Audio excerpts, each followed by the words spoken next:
Well, I'm Adam Cuello. Thank you very much for being here. I'm excited to see a lot of faces that I do know and then a lot of faces that I don't know. So that's really good that people are excited to hear these ideas. As I introduce Rob, I wanted to just share a personal story of how these powerful ideas have impacted my life. So for that, I'll use an example from last year where I was invited to speak at an entrepreneurial conference. And, I decided, I kept putting off planning this speech, right? It was just a 10-minute talk, but I was kind of convinced that I didn't really have anything to share, right? So I just was like, you know what, I'll just wing it, right? And 2 hours before my talk, Rob gets up at the same conference and shares some ideas, some of which you'll hear today. Many of these have evolved since then. But even as I was hearing him say that we often sabotage ourselves to give ourselves an out, right? So in this case, I was not planning so that if I winged it and it didn't go well, I could say, oh, well, I just winged it, right? I didn't really plan. So if I had planned, it would have been great, right? So I gave myself that out, and sure enough, I went up there, I winged it, and it went all right, but it didn't really crush it like I would have hoped. But I winged it, so, what can I expect? And as people kept coming up to me and saying, hey, great job, love the talk, thank you so much for sharing, I was like, really? No way. Like, that wasn't very good, I just winged it, right? So I kept, from the time I finished my speech till about 10 p.m. that night, I just kept beating myself up. Just negative self-talk. Man, you're so stupid, you didn't even plan this talk. You're up in front of all these people just rambling. And, no matter how many people kept telling me, great job, I wasn't hearing it. And then I ran into Rob later that night at the bar after for the after party of this event. And, I was just, he again said, great job. And I said, I don't really know. I just kind of got up there and winged it, and I don't think it went very well. And he essentially was like, do you mind if we do a guided meditation? I'm like, well, we're standing at the bar here, but all right, let's do it. Why not? And so he guided me through a meditation, and he basically opened this idea, I created the space for this idea that no matter what happens, right, whether that speech was great or that speech was terrible, in any moment we have a choice to decide, is this thought that's running through my head useful or not useful? And if it's not useful, you can just choose to let it go, right? And so that's really stuck with me in this high pressure, Google environment that we all work in, where we're constantly trying to innovate and do really cool things. There's some negative self-talk that comes in for me a lot. And so now I can just decide, is that useful or not useful? So that's just one thing that I wanted to share, because it really made a huge impact on me and the way that I look at things. And so please join me in welcoming my friend Rob Scott to the stage and to Google. Thanks for being here, Rob. Thank you. Thank you, Hi, everybody. How are you guys doing today? Good? Doing well? Awesome. So this talk is called The Fundamental Shift. And I'm really planning to give you guys a really, really tangible fundamental shift. And the subtitle of this is How to Destroy Any Limiting Belief and Master Your Mind, which might sound slightly dramatic, right? It's like, master your mind, what is that? But I'm hoping to make that really tangible and give you guys a profound understanding of a different way that we can kind of relate to our mind and deal with our mind in really tangible tools that Adam gave an example of right there. Before we dive in, I want to really kind of get down to the reality that you guys want to make a difference, right? This is your time, this matters, and you guys are important and you're up to cool things. And so to come spend time, this should make a difference, right? So in that, can we set an intention together that maybe we open to the possibility that this talk could profoundly change you, right? There's a lot of different things that happen. There's a lot of different things that we can experience. We could be wasting time watching TV or doing whatever. Some time is more valuable than other time, right? So I want you to open to the possibility, maybe even in a collective breath or something, that we could all kind of set the intention that this is really profound, right? That we actually do something that's really meaningful long term for you guys, okay? So is that possible? Well, think about some other powerful ideas that change the game, right? Things like the wheel, right? Or figuring out what your next move is, where you're going to apply, or maybe meeting your partner in life, right? Some moments really matter.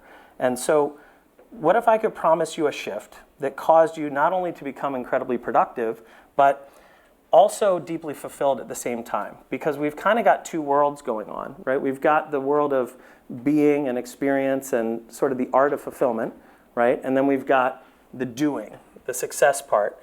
And they both really matter, right? They both really matter. If you, maybe Tony Robbins or somebody like that's awesome at success, and maybe Eckhart Tolle is really awesome at presence. We want to master both. And so for this shift that we're talking about today, it really does apply to both of those areas. And so my intention is to create that space for that shift in you guys today. And minimally, I promise that I'm going to share at least one incredibly valuable idea with you today, and probably many of them. All right? So last little intro here is I want you to relax and just trust that you can get the transmission. We're really, really good at communicating. You don't have to furiously take notes, although you might choose to write some things down. But just relax into this. Let's have fun. Let's enjoy this time and make it really valuable, okay? So things that I'm going to cover today quickly, I'm going to share a little bit more about me. Many of you probably have no idea who I am, and so I want to let you know a little bit about why I get to come and talk to you. I'm going to talk and share with you through hopefully a visualization that you'll join me in the cost of our limiting beliefs. We're going to talk about where these beliefs come from, because it's really important to understand how insidious and kind of sneaky they can be.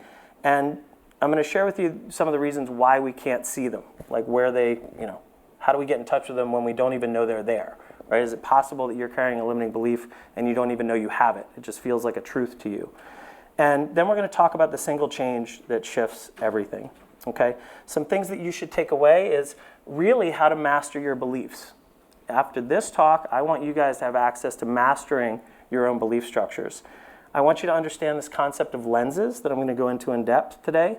We're going to talk about a formula for procrastination, okay? There's actually a formula that kind of explains why we choose to procrastinate or why we feel resistance when we're trying to do some important piece of work.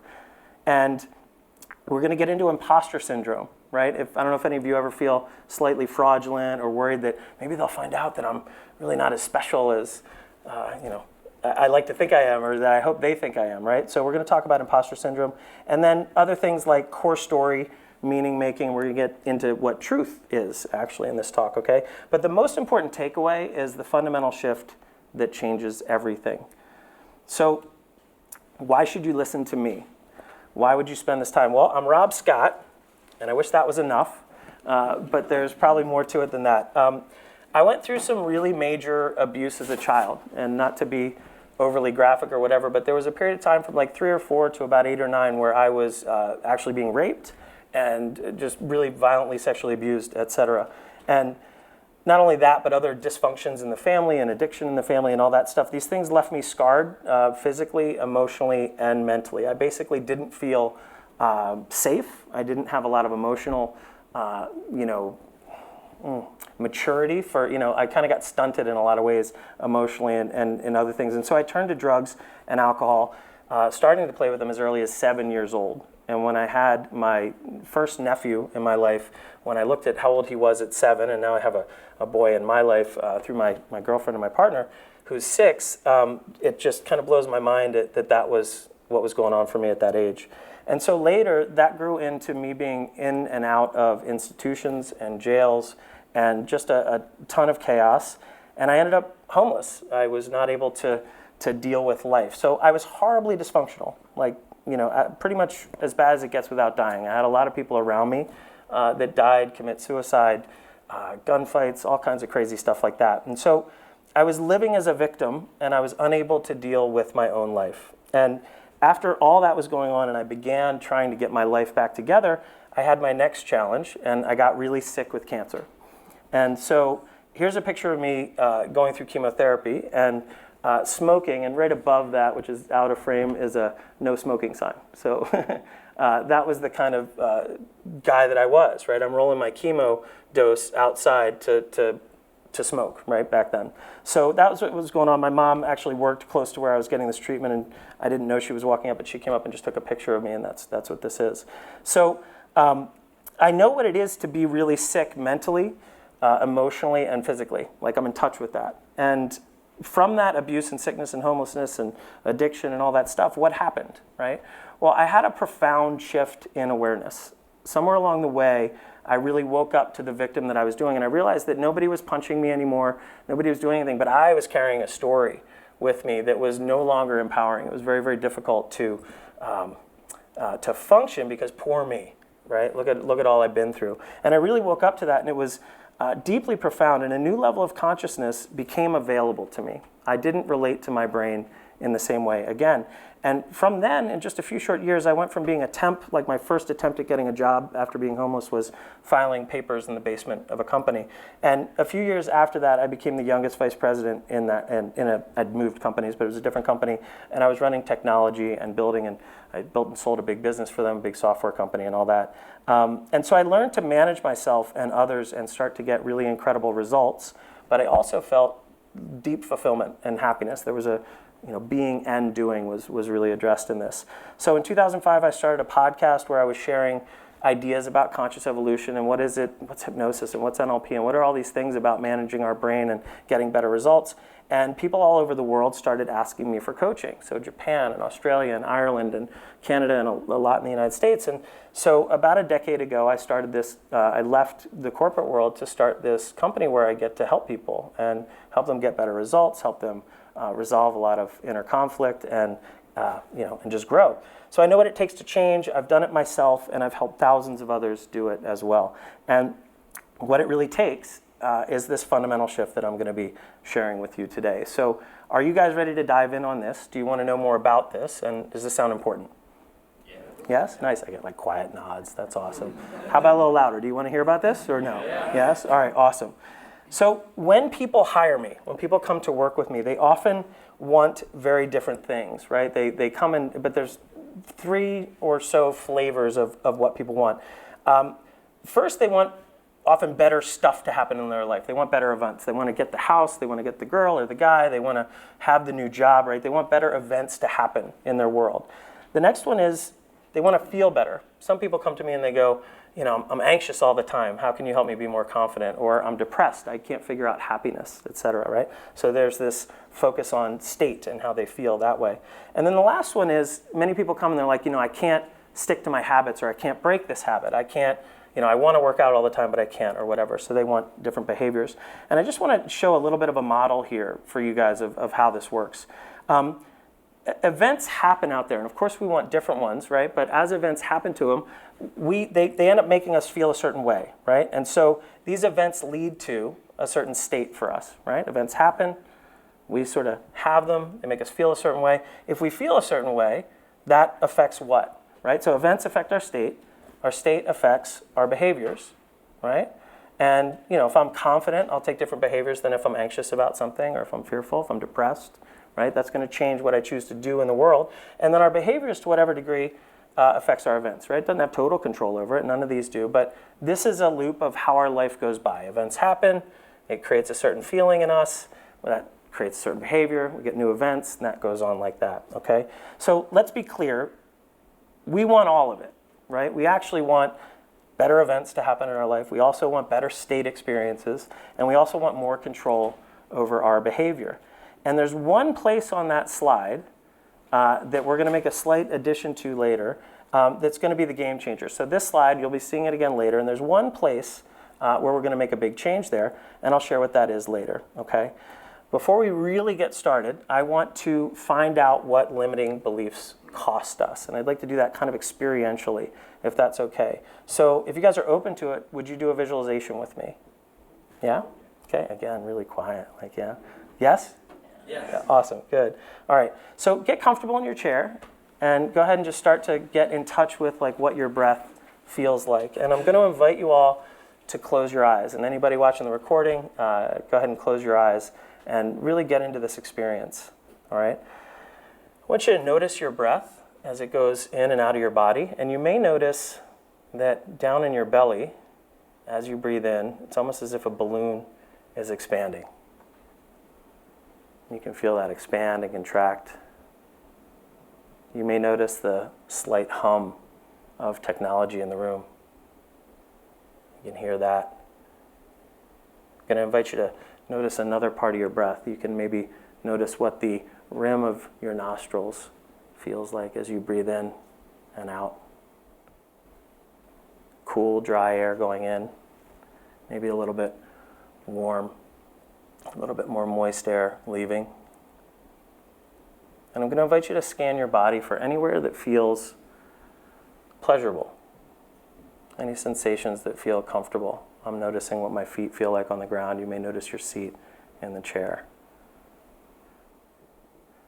So this is presence. There's not really any thought here. This is just experience. And this is a fantastic place to get really grounded into and know about.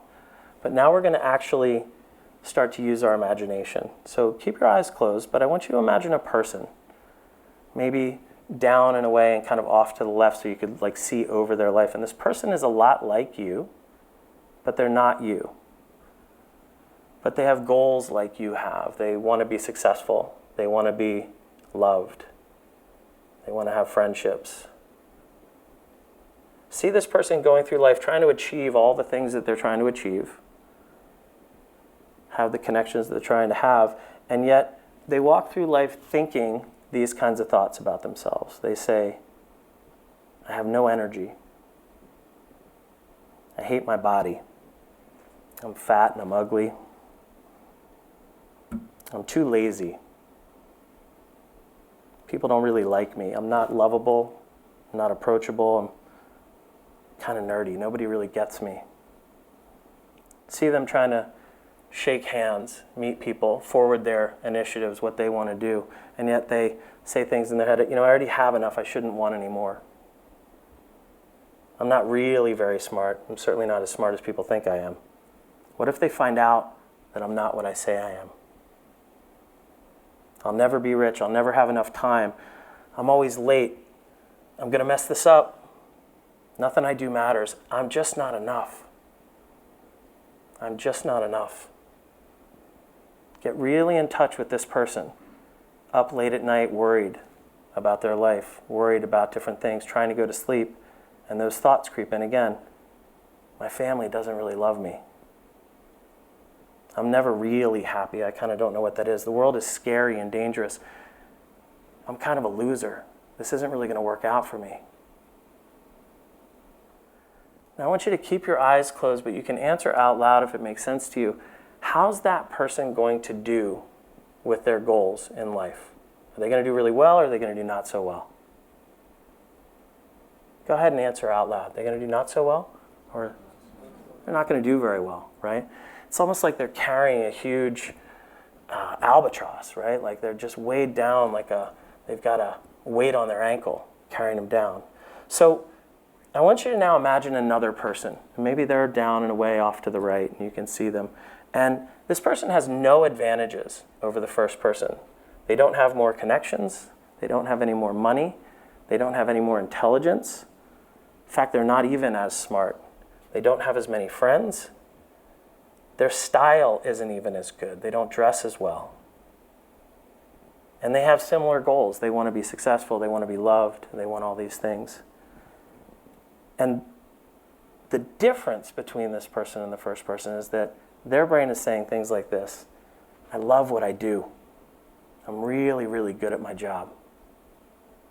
My mind is incredible. I can't believe how well it works. I love learning and growing. I love making and saving money. I feel so grateful and happy.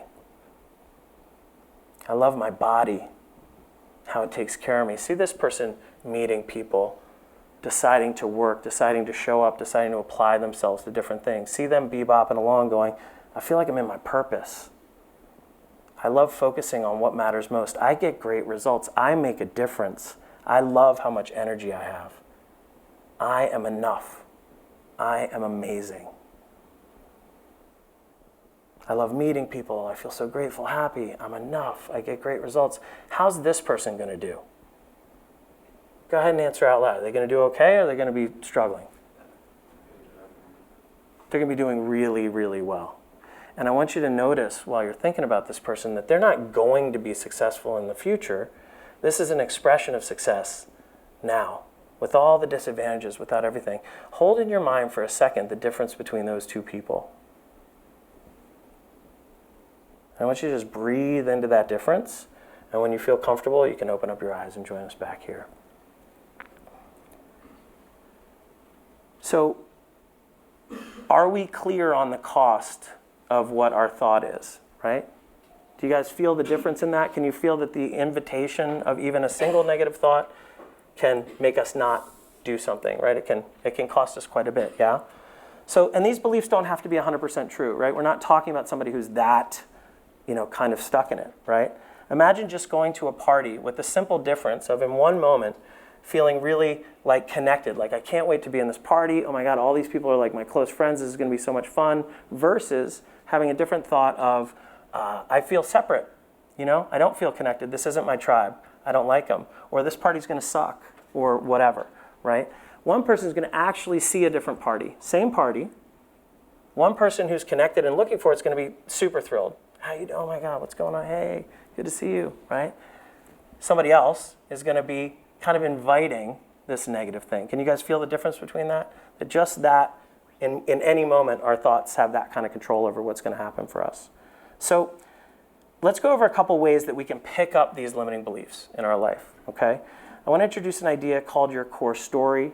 A friend and mentor of mine, Mark Goffney, calls this your core sentence. And what I want you to do is I want you to imagine yourself as a baby, all right? And you don't have a huge sense of self yet. You're still completely dependent on your primary caregivers.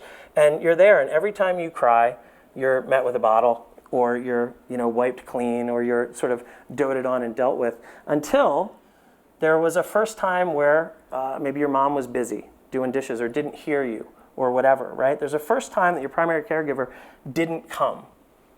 And when that happens, there's a bit of a crisis, right? There's this kind of, oh no, like what happened here? And so that first hurt led to a meaning. And ultimately, it's really hard to blame the all-powerful caregiver. It's very hard to say this all-powerful, God-like creature that's giving me all my, all my needs, meeting those, that there's some flaw there. There can't be something wrong with the universe, or it's just too unsafe. So there must be something wrong with me, right? There must be something wrong with me. And so we end up making a meaning out of that. And some possible meanings that we can start to grab onto are, maybe I don't deserve love. Maybe in this moment I don't deserve love. Maybe I didn't do right, or I was too loud, or I was too annoying. Maybe I'm too much for my, mother.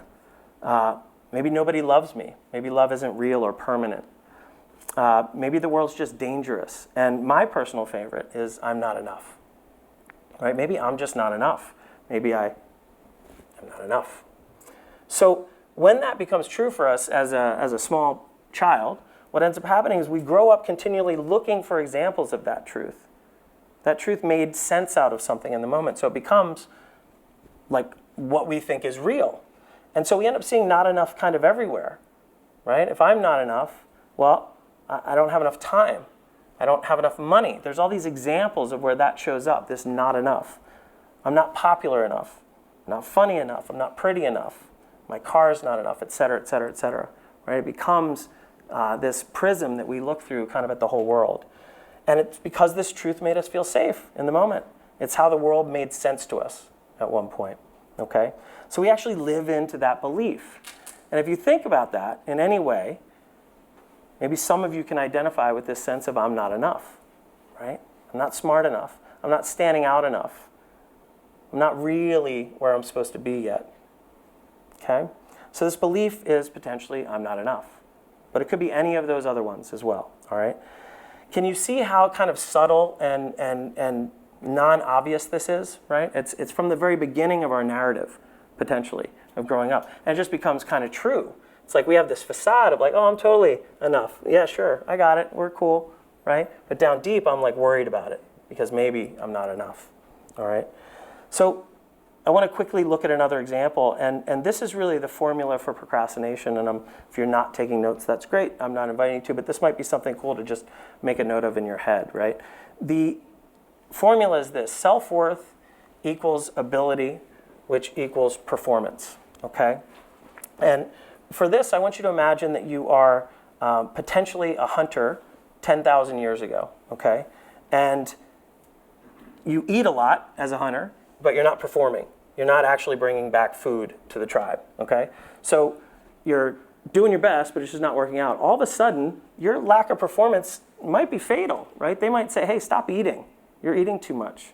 You're not bringing in enough food here. Or they might actually leave you or whatever. So it's possible that like in our kind of DNA, in our way, we have this ability to really connect with this idea that my self-worth, my value as a human being, is proven by my ability at things, and my ability is proven by my performance. That makes sense, right?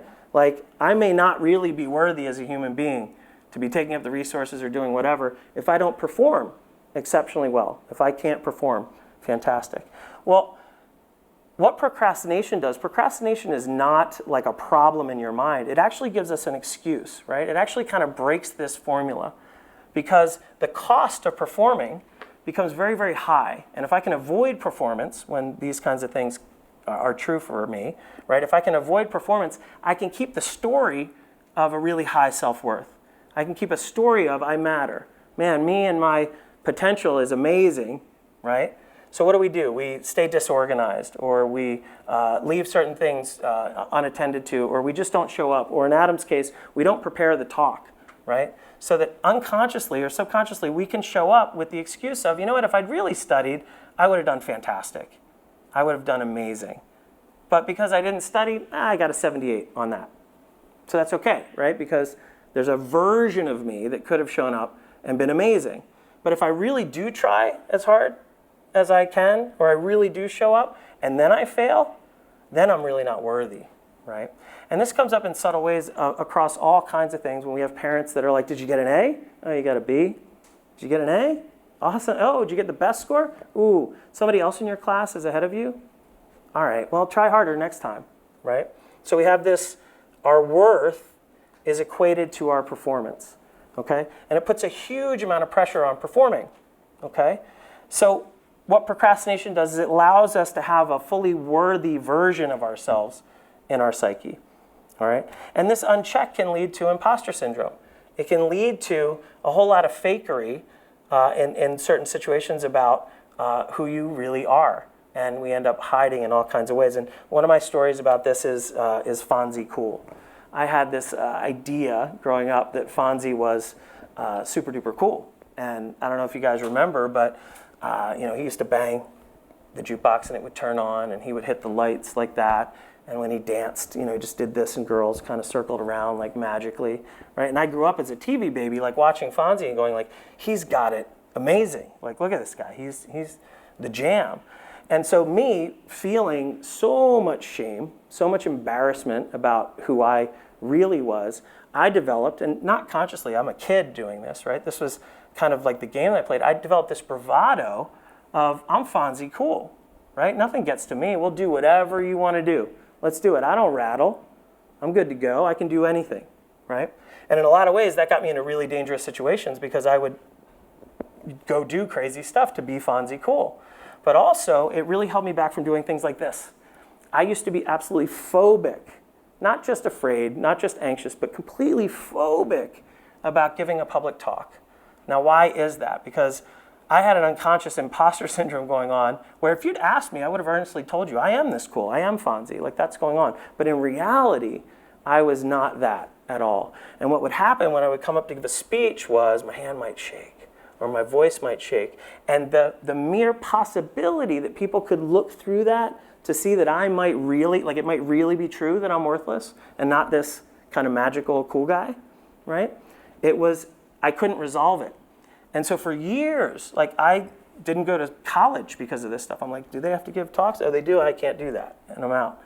So think about the limits that would put on someone if it wasn't addressed or dealt with, okay?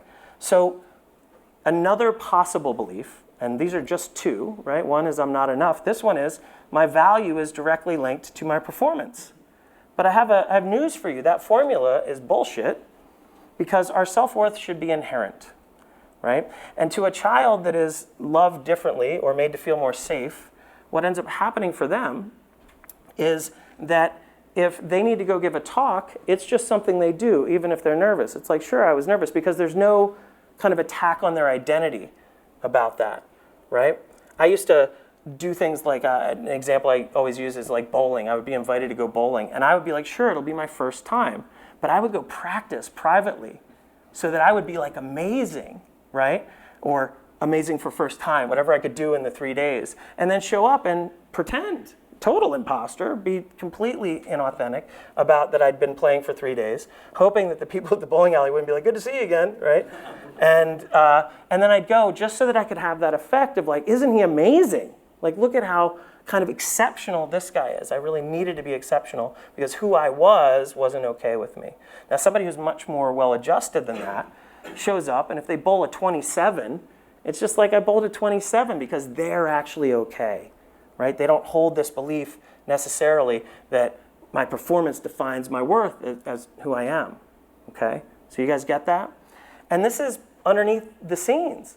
You could have listened to that first visualization and thought to yourself, none of this is really me. I don't do these things. It's not going on like that. But so much of this is happening in the background and we can't even really see it, okay? So where does inherent self-worth come from? Well, obviously, maybe a safer environment growing up, maybe good parents, maybe. It certainly comes from our core story, right? If I've got a core story of I'm not enough, it's going to be difficult to, feel really good about myself. It also comes from our meaning making, and we're going to talk about meaning making in just a little bit. And it basically comes from our beliefs about ourselves. What do we really truly believe about who we are? And how can we make who we are really, really amazing exactly as we are, wherever we're kind of coming in on the thing, so that we can actually show up to do the things that feel most important to us, okay? So again, you may be thinking this isn't really me, I don't have these issues, but they may be more pervasive than you think. And so I want to introduce another idea to you guys. I'm going to suggest that we've actually been bred to believe. And I'm going to share a story that I originally heard from Michael Shermer. I want you to imagine that you're that hunter 1,000 years ago or 10,000 years ago or whatever, and you've actually this time got a kill on your shoulder, okay? And you have the food with you, and you're going down a path, and on the right is like a sheer wall. There's like some cliff going up, so you can't go that way. And you're on a path, and all you have is this field of grass over here on your left, okay? And all of a sudden you hear a rustle in the grass. And you wonder to yourself, that could be a tiger, or that might just be the wind, right? So is it a tiger, or is it the wind? Not sure. Well, it's a long way back to camp, right? I got food here, kind of important that I go deal with this. And around the mountain has got costs to it, right? There's basically two ways to be wrong here. I can go the long way, and it was just wind, right? And I overreacted, okay? Or I can go the short way, and it be the tiger, and I'm wrong that way, right? There's two ways to be wrong here. You get it? But one error costs a whole lot more than the other error, right? So one way, I might hurt myself, the food might go bad, I might run into other trouble, whatever, okay? But if I'm wrong that way, I ran from wind, and probably I get back, and probably I keep living, and probably I continue to procreate and do whatever I'm doing, right? But the other way, you lose your life, right? It's like if I thought it was wind and it was really a saber-toothed tiger and I get eaten up, I kind of end right there. So, but think about that. Not only do my genes not get forwarded, but the memes, right? My mental genes, my teachings, my way of being, my thoughts about the world, my belief structure, right? Maybe any confidence that I had, okay? So it was incredibly safe, and it over and over and over again in examples like this, the ones who were worried made it home, right? They made it home. They didn't take that risk. And this is prevalent today. I'm living outside Detroit now in Birmingham, Michigan, but I'm from Philadelphia, and I used to see old ladies see hooligans, which are really just people coming back with a basketball or something like that, and she would go like the long way, like over here, and then she'd get home, and then she'd tell the story of how she almost got killed, right? Like, I almost got it almost happened again, and really, she could have done that 100 times and had nothing happen, but it's probably slightly safer, and she's certainly forwarding her genes and her memes by doing that move, okay? So it was safe to believe the fear, for sure. And we are the offspring of that process, right? Can we all get on board with that? Okay? And this works incredibly well for survival. I'm curious, does anyone here know when the first year was that human beings reached 1 billion in population on planet Earth? And I'll just let that hang, and if there's not any quick answers, when was it? Yeah, it's a little earlier, but not much. So it was 1804, actually, that was the first time. And I'm shocked that you were that close, really. Because to me, I wouldn't have guessed that at all. It feels like it had to be longer than that. But it's been about 200 years since then, and now we're about 7 times more than that, okay? And the only reason I bring that up is that survival's not the problem anymore in the same way, right? We don't have that problem in the same way. So we do have beliefs, though. We do have these kind of demons of fear and different ways of looking at things, and this leads to wars and all kinds of other stuff. I would suggest that understanding our beliefs is a much bigger problem now, okay? So how often are we believing? Because people might go, well, I hold some beliefs. I have my religious beliefs, and I've got this kind of belief, and I've got that kind of belief going on. And we're talking about limiting beliefs especially, right? Those are the ones that we'd really like to get out of here. But let's look at beliefs in general. How often are we believing? So I'll tell you a story so we can try and put some gumption around this, right? I want you to imagine 2 really, really attractive goldfish, and they're enjoying the pond, and they're cruising around all sassy and enjoying the day, and it's like, ho hum, what's up, how you doing? And an older, wiser fish swims by and asks, hey guys, how's the water? And 2 younger fish look at each other confused for a second, and they go, what the fuck is water? What is he talking about? Water. What is water? So the idea here is that the fish can't see the water because it's their everything. I haven't been a fish. They might see water. They might be like, that's air up there, there's water, whatever. However, for this, we're going to kind of get the idea that they're swimming in the water. So it's their whole reality. So they have no context of what water is or isn't, right? It's their whole reality. Well, there's something that we can't see as well, something that we're swimming in constantly, that we're not really awake to, okay? And that is meaning. We are constantly making up meaning as we go through life, okay? We're literally swimming in meaning. So my boss looked at me funny. That means she doesn't like me. I see horrible things on the news. That means the world is unsafe. The new hotshot got hired, right? That means I'm going to be forgotten. At our current level of consciousness, we make up meaning constantly. It's actually like the world that you're living in is a construction of your meaning, okay? So you're believing all the time, right? It's not just the occasional limiting belief, although I could probably find 10 hot buttons or 3 hot buttons for any one of you and make a profound difference in your life. But there's an engine of belief making, of meaning making happening all the time, and we do it unconsciously. And sadly, often we do it negatively, okay? Your meaning in any moment is your belief.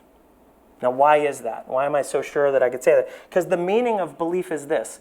It's an assuredness of meaning. My boss looked at me with funny eyes. I know she doesn't like me. I know it. That's what it means. I'm believing that in that moment, okay? And the meaning that you create creates absolutely everything in your life, okay? Creates whether you think you can have a certain success along this line, or whether you can build a big business, or whether you can do whatever. The meaning that you create, if you keep carrying I'm not enough, if you keep carrying people don't like me, if you keep carrying I'm not attractive, that's going to affect, to a great degree, everything in your life. Meaning creates your very identity, who you think you are, your story of yourself, okay? So looking at it in that light, shouldn't we learn to master our meaning? Wouldn't it be helpful if we could master our meaning? I'm going to teach you another little idea here. I want to go into belief as an error. So I'm just saying it's kind of like all belief, pretty much. We're making up meaning all the time. And then I'm going to call that an error. And I'm going to mean it really sincerely. I want to talk about 3 things. I want to talk about truth, opinion, and belief. If we could just kind of slice up the world into some chunks here, okay?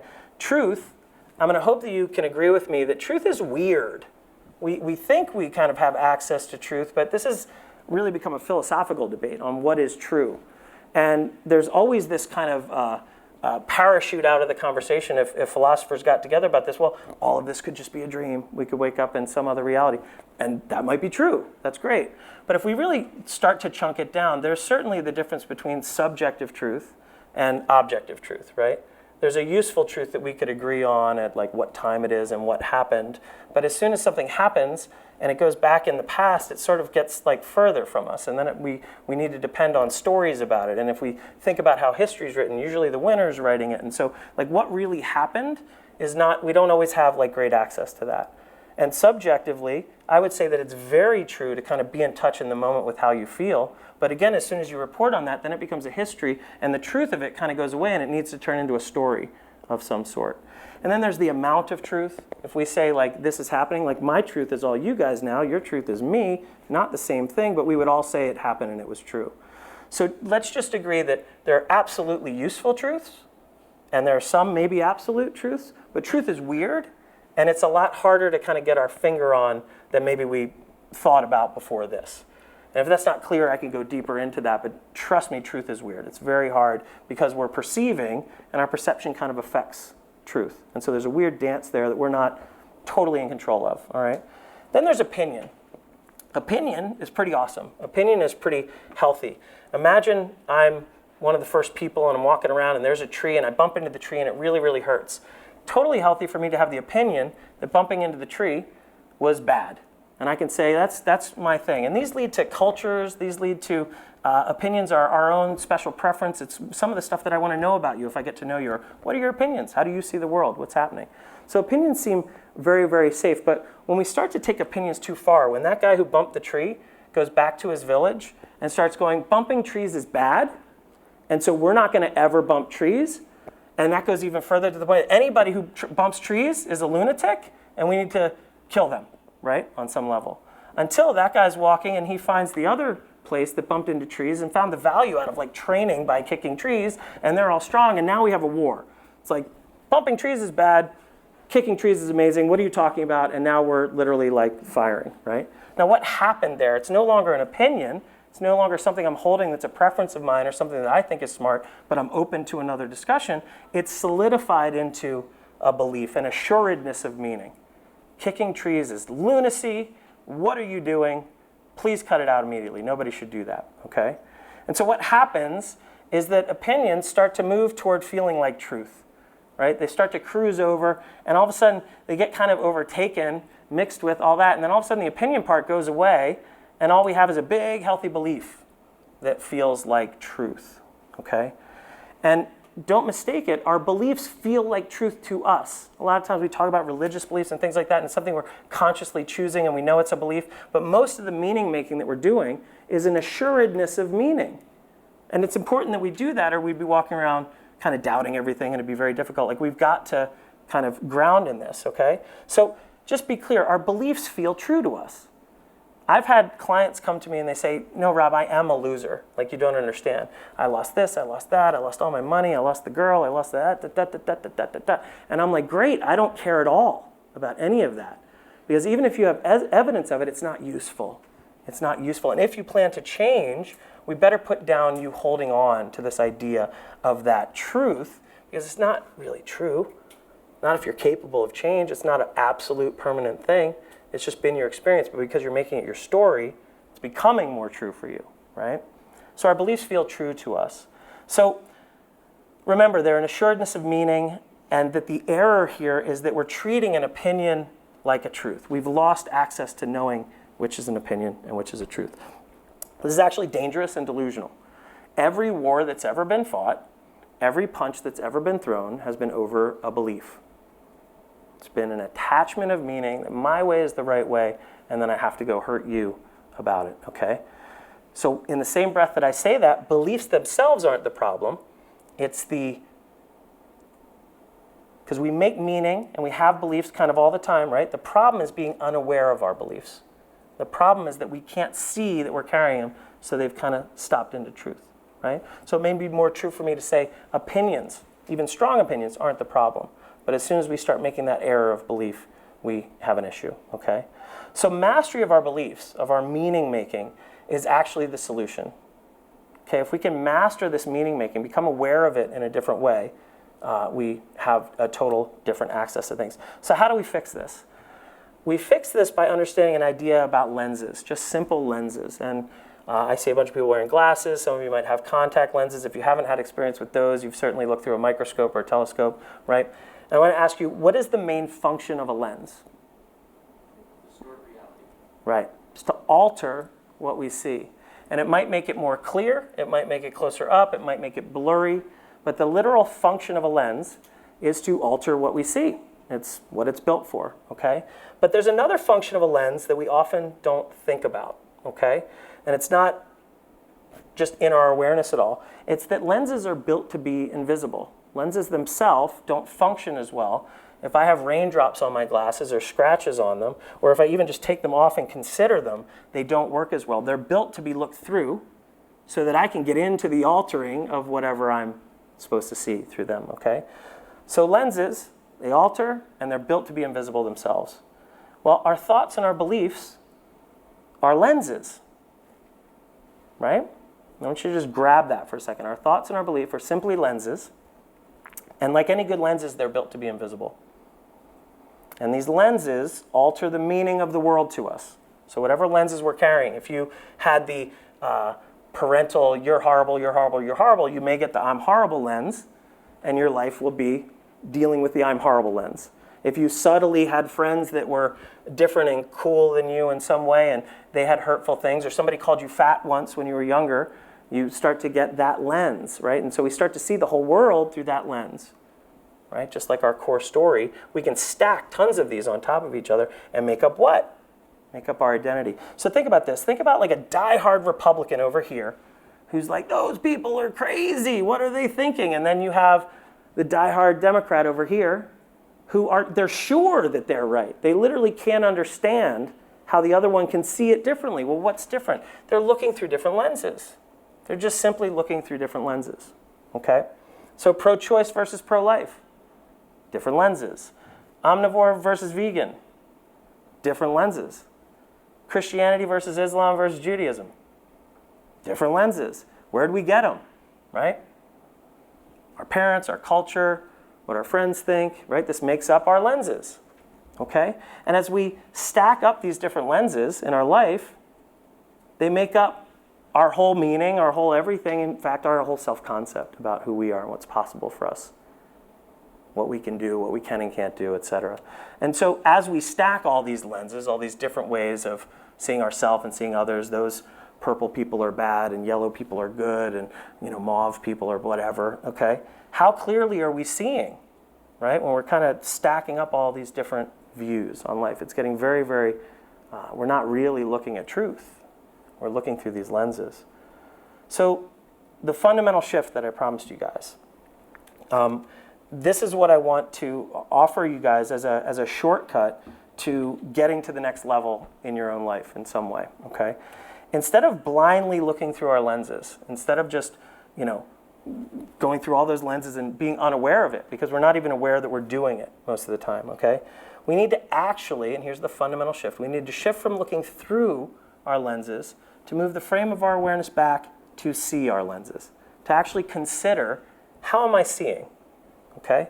So it's an invitation to go, I feel like this is true, but how can I investigate the truth of it by looking at how I'm seeing? Okay? Because without this awareness, our limits seem like truth to us. They just seem factual. I am a loser. This will never work out. I'll never get that job. She will never date me. He will never date me. This will never work out. People don't really like me. I'm unattractive. Right? They feel like true to us unless we investigate them and look and go, what am I looking through here? Okay? I'm here to tell you that your mind is lying to you.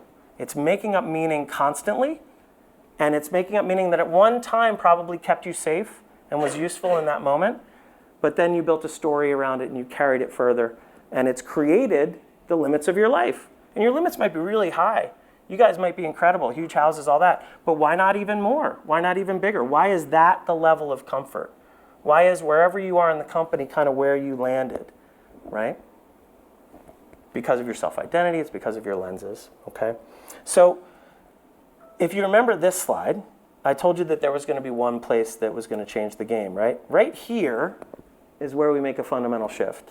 Right here is where we start to become aware of our lenses. And so these events that come in, instead of just not changing how we see and just like work to get different events, how can we actually really become elevated in how we understand how we're seeing, okay? So events come in, and we can now master our meaning making to a great degree.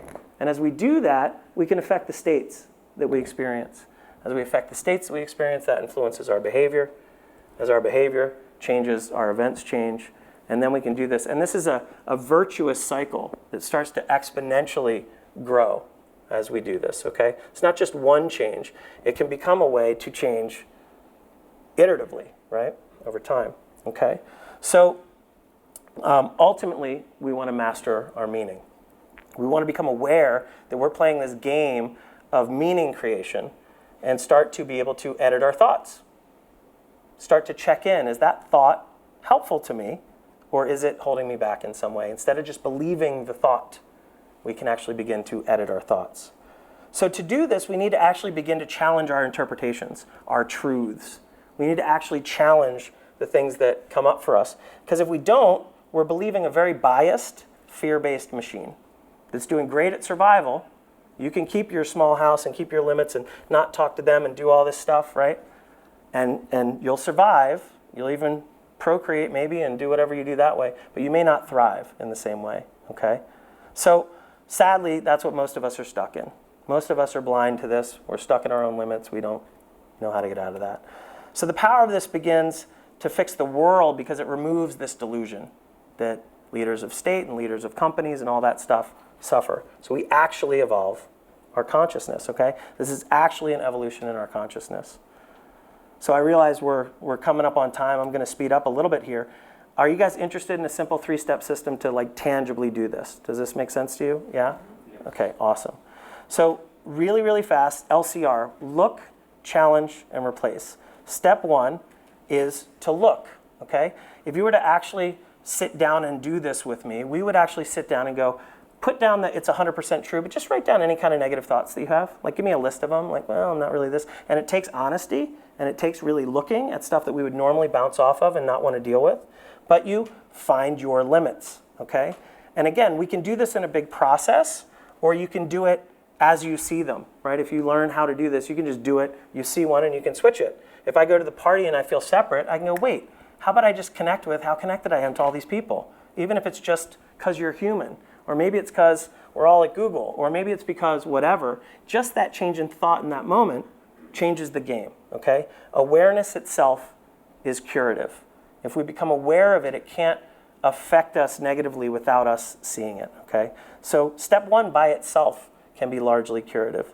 Step 2 is once you know the negative thought that's going on, and again, this could be in a process where you're dealing with a lot of them and making a huge change, or it could be as they kind of occur to you. Challenge it. Challenge the story. Decide to debate it. Just decide, like, I'm not good at this. Just go, maybe I'm good at this, right? This won't work out. Maybe this will work out. It's literally as simple as that. It's having the awareness to go, what am I thinking right now? Is that useful? And is there a better thought I could be having? Okay? Simply try the opposite idea. Now, there's subtlety to this, and when I work with people, sometimes, it's not like, I am a millionaire. That's not useful. Your subconscious is going to go, no, you're not. What are you talking about? But I love growing my money. Really useful. Instead of, I never have money, or this won't work out, okay? So last one is to replace, all right? So obviously, we're going to challenge it, and then is there a positive thing that we could actually anchor in, all right? Again, simply moving your focus in the moment is massively effective for this. But we can also place new truths. This is what I do working with clients. There's a way to kind of get these into your subconscious. If you have, I'm not good enough, we can actually kind of repattern that, okay?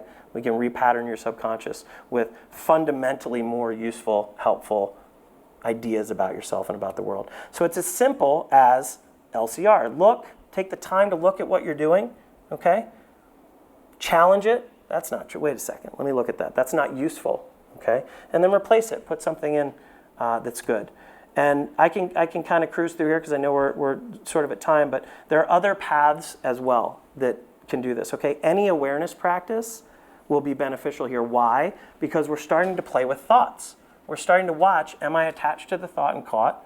Or can I abandon the thought and come back? Can I drop it and come back? The benefits of meditation are many. In the interest of time, I won't go into this, but almost anything valuable in your life involves delaying gratification, having the willpower to not be instantly like, I'm just going to have the sugar, or I'm going to drink the drink because I can't control myself, or I'm going to, go touch that because she's pretty, or whatever, right? Like, we got to slow it down a little bit, okay? And every time we delay gratification, instead of sugar, if you eat broccoli, longer term in your life, it starts looking much better for you. Instead of spending your check every time you get it, if you invest it, it starts looking better for you.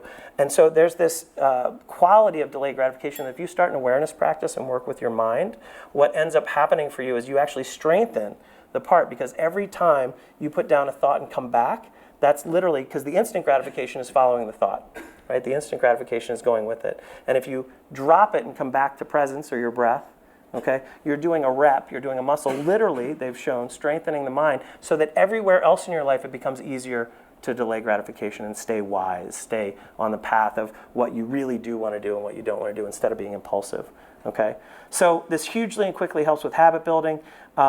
The other thing that I want to mention before we wrap is that your thoughts and your mind are built to be invisible. So I want you to notice your emotions, because as our thoughts are built to be invisible, what's not invisible to us is how we feel.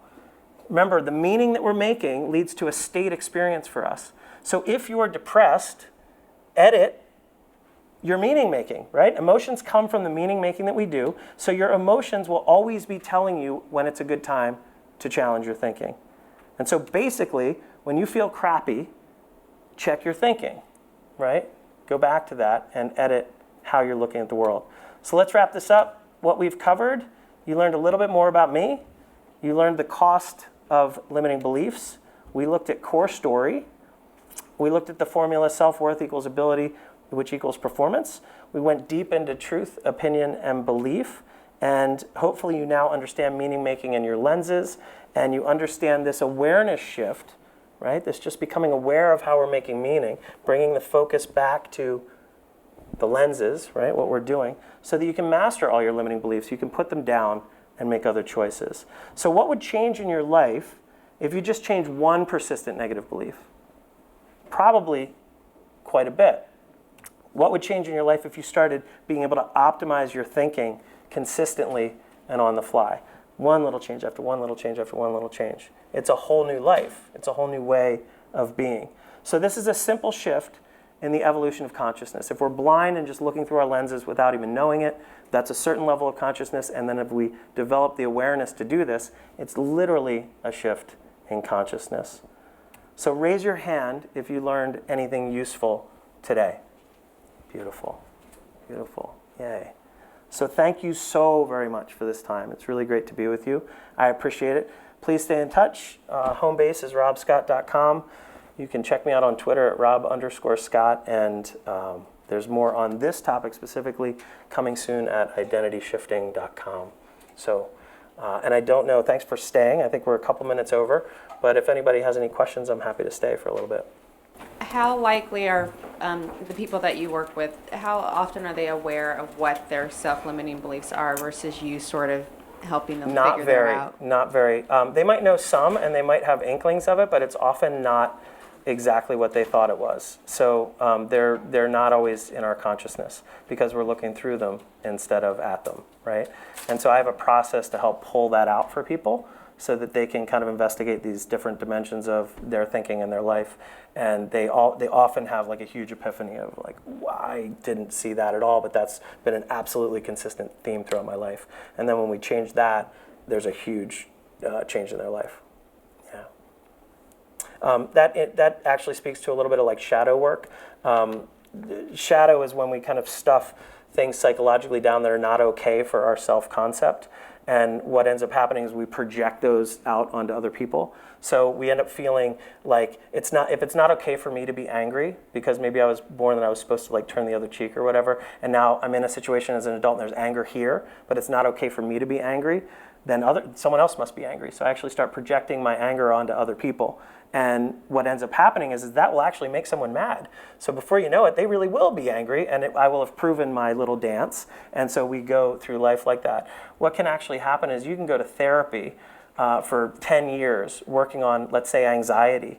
and because you wake up out of dreams like really, really scared and anxious, and you're working with a therapist like on confidence techniques and all these different things, but the true emotion that needs to be addressed is something that's really in your shadow that might be like rage, that's showing itself in dreams of yours that are like a big monster that's coming at you, and it feels like I'm just scared of monsters, but the reality is nobody else is in your dream but you, and that rage is you in some way, and so it's just been dissociated from you, and if you don't address that, it doesn't really matter if you address the other things on top of that, because that will just keep expressing. So digging into people's shadow and really seeing like what the true authentic issue is with their psyche is really, really important to be able to do that. So.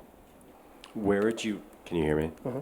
Where would you say the fine line is between not being impulsive and not falling into a routine? I'm not sure I know what you mean. So not being impulsive and not falling into a routine. Describing like towards the end, kind of instant gratification and delayed instant gratification. Yeah. But at the same time, is there a time where you would kind of say to lean towards a sort of instant sort of gratification as long as if you're annoyingly anal, like we're going to need you to know. loosen up and just go do some fun stuff or something, right? Yeah. No, but I mean, what's really going there is that's obviously a personal decision for whoever's dealing with it. And what we want to make sure is that somebody's, to the level that they're satisfied in control of their life. It's really fun to sometimes just go do something. But if you're compulsively doing things that you know are bad for you, I mean, human beings are really the only species that I know of anyway that consciously do things that are bad for them. Like we know working out is better for us than eating the ice cream, and we eat the ice cream, even though we've made a huge declaration that we're not going to eat the ice cream, even though we've gone to a coach and invested money and time and effort in not eating the ice cream. We keep doing it. We keep kind of choosing wrong. And so when that's out of control for you, it's time to tighten it up, I would say, and work toward mastering delaying gratification. I have some shortcuts about that. For most of us, we're exhausted with decision fatigue. We're dealing with choices and communication at a level that we never have had to as humans. And so we're almost all in a constant state of overwhelm, shock, tiredness, adrenal fatigue, whatever, right? There's some form of that. And so we're constantly walking through our life, like looking at all our commitments and going, I should do that. I should do that. Like I should have all my taxes ready. All my emails should be zero. That pile, my wash should be done, all that stuff. And we end up at the end of our day feeling really bad because we've made commitments and we've like not shown up for ourselves in any way. And if you had a friend that was not showing up for a dinner for you like 2 or 3 times, you'd not trust them, not like them, not invite them back. But for ourselves, we continually beat ourselves up about how we don't show up for ourselves. So part of that delaying gratification, like figuring that out, is really coming up with not doing everything, like, because there's just too many invitations. We need to start saying no to a lot of stuff that is just too much. Choosing the handful of things, the 3 or 4 things that really, really matter, that are game changers. You might call them your bottom lines, like these are super important to do. And then see if you can play with creating behaviors around those that really matter to you over time. And when you show up like that for yourself, making better, more clear agreements with yourself, you end up having this deep sense of self confidence and self-love because you are showing up for yourself, you are getting results, etc. But when we don't get results anywhere because we're overwhelmed and all that, we start feeling really bad and crappy, and we really do feel like we're not enough, etc. So I loved the visualization, but I have a quick question on that. Is there ever a time in which the person on the right, who is like very positive, where that's like counterintuitive and doesn't work as well as it should? So like, oh, I love my job, and just like going above and beyond on these statements that like may hold you back from like finding something that you really do love. 100%, and it's a really good point. I think that in that dramatic example, it would be good to err on the side of positive there, right? And that was really just to illustrate like the power of showing up kind of confident, happy, in love with yourself, not egoically in love with yourself, but just healthily respectful of who you are and what you're capable of, right?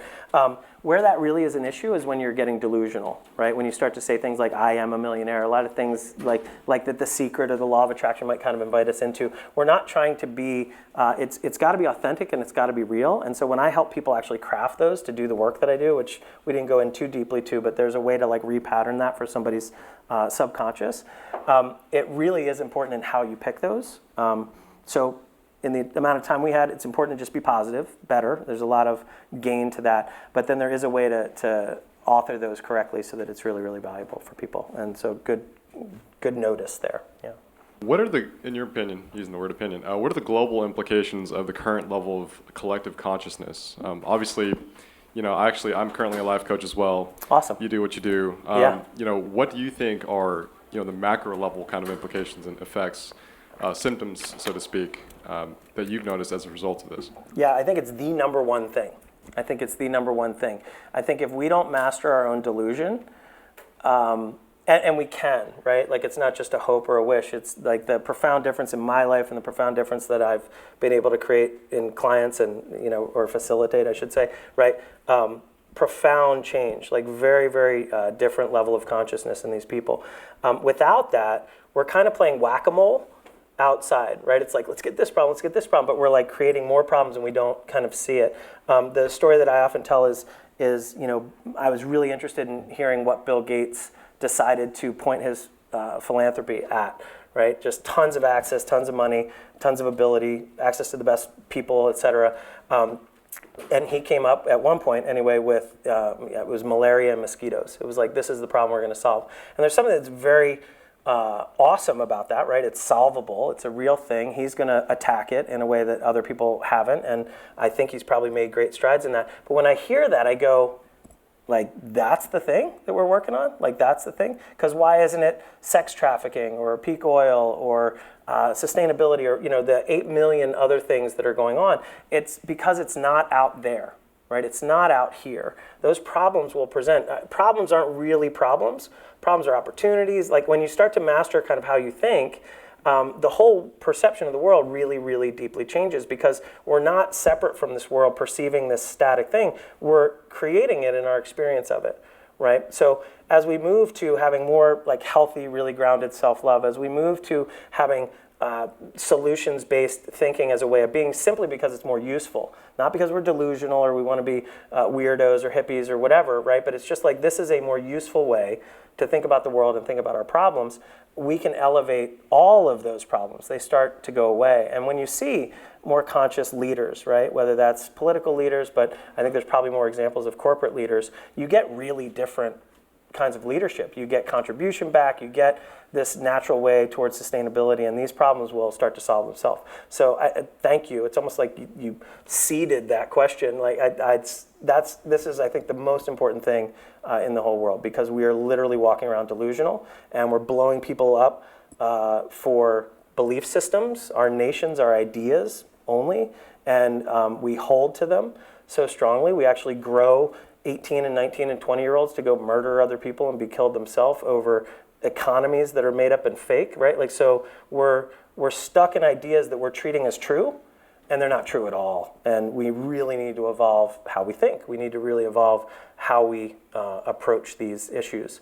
And so if we don't have this ability, we're going to remain in delusion. It's going to be very difficult to profoundly change any of those things. Can you talk a little bit about your choice of tattoo on your hand? This one? Yeah, so that is the word now, placed right where a watch would go, and it really is to signify that that time is a construct of thought, right? Like, we've never really been to the future or been to the past. We're always here, and there is this very useful kind of play of time, and so there's certainly a reality to it, but we're never not here. And so this is an invitation to be present, because if you think about the future, it's really anxiety and fear, right? If you're thinking about the future, it's like planning and how am I going to win and what's going on. And the past is guilt and shame. The past is like, what did I do wrong? What was going on back there, right? And so that's what a lot of people in our fear-based world we're kind of living in. So the wake up to this, and this is probably close to 25 years old now, is just the truth that it's always now. We should really be embodied and present and in this moment fully, instead of overly anxious or worried or carrying too much other story, because it's just beautiful right here. There was a moment where I really woke up to the fact, like, I could have been really mad about my abusers, right? I could have been like, I could still just be so pissed about that. Oh my God, oh my God, oh my God. And if I do that, if I'm experiencing that and ranting about it and I'm pissed and this is horrible and all that stuff, what's going on? They're not here. They're not here. Nothing's happening to me now. Nobody's punching me or hurting me or doing anything now. So who's bringing it here? I'm bringing it here, right? I'm carrying this crap from my past, and literally in the form of experiencing it now, I'm kind of like planning it into my future just to keep living through it again and again and again and again. And if I don't wake up to the fact that I'm doing that, that's the meaning that I'm making, then I'm just stuck in that. And so I don't know, this is a very high-level group of people. I have lived in places where there's a lot more dysfunction than you might find on a Google campus. And you see people 50 years old that are literally delusionally angry about something that happened when they were 16, and they're still mumbling about it, carrying around, and the cortisol and the anger and the Pabst Blue Ribbon to like make that feel better. That's not a very expressed life, and it's not a powerful life, it's not a big life. And we're capable of more, right, if we can wake up and start to manage this, start to manage our thinking. Yeah. All right. Well, thank you, everybody, for coming, and thank you, Rob, for sharing these ideas with us. Deeply appreciate your time. Thank you guys so much. Thank you.